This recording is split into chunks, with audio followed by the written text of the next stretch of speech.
Hello friends, പുതിയ വീഡിയോയിലേക്ക് അവർക്കും സ്വാഗതം. അപ്പോൾ അതുകൊണ്ട് ഞങ്ങൾ എൻ്റെ വീട്ടിൽ കണ്ണൂർ പോയതാണ് കേട്ടോ. അപ്പോൾ കണ്ണൂർ ഇപ്പം കൊട്ടിയുത്സവമാണ് തുടങ്ങിയ സമയമായിരുന്നു കേട്ടോ. എൻ്റെ വീട് കൊട്ടിയൂർ അമ്പലത്തിൻ്റെ അടുത്താണ് കേട്ടോ. 10 മിനിറ്റൊക്കെ ഉണ്ടാവുള്ളൂ വീട്ടിലേക്ക്. അപ്പോൾ വീട്ടിൽ പോയ സമയത്ത് നമ്മൾ അമ്പലത്തിൻ്റെ അങ്ങോട്ട് പോയിട്ടോ. അപ്പോൾ വലിയ തിരക്കൊന്നും ആയിട്ടില്ല, തുടങ്ങിയതേ ഉണ്ടായിരുന്നുള്ളൂ. അപ്പോൾ നമ്മളിപ്പോൾ പോകുന്ന അക്കരെ അമ്പലത്തിൻ്റെ അങ്ങോട്ട് ഇപ്പോൾ കയറാനൊന്നും ആയിട്ടില്ല. അപ്പോൾ നമ്മൾ ആ വഴീൻ്റെ അവിടം വരെ ചുമ്മാ ഒന്ന് പോവാം കേട്ടോ. കാരണം അങ്ങോട്ടിപ്പോൾ ആരെയും കടത്തിവിടാനൊന്നും ആയിട്ടില്ല. അപ്പോൾ ചെന്ന സ്ഥിതിക്ക് ചുമ്മാ ഒന്ന് പോയിട്ട് വരല്ലോ എന്ന് വിചാരിച്ചാൽ. അപ്പോൾ അതേണ്ട ഇതാട്ടോ അക്കരെ അമ്പലത്തിലേക്ക് പോകുന്ന വഴി. നമ്മൾ താഴെ കാണുന്ന വലിയ പുഴ നമ്മുടെ ബാവലിപ്പുഴേൻ്റെ ഭാഗമാട്ടോ.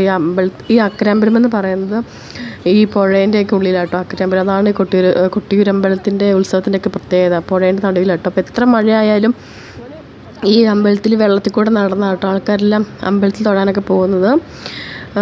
അങ്ങനെ ഏതാണ്ട് ഈ ഭാഗങ്ങളൊക്കെ അക്കരമ്പലത്തിലേക്ക് പോകുന്നതിൻ്റെ അപ്പുറത്താട്ടോ, ഈ പാലത്തിൻ്റെ അപ്പുറത്താട്ടോ അമ്പലമുള്ളത്. അപ്പോൾ അവിടെ എഴുതി വെച്ചിട്ടുണ്ട് പാർക്കും സ്ത്രീകൾക്ക്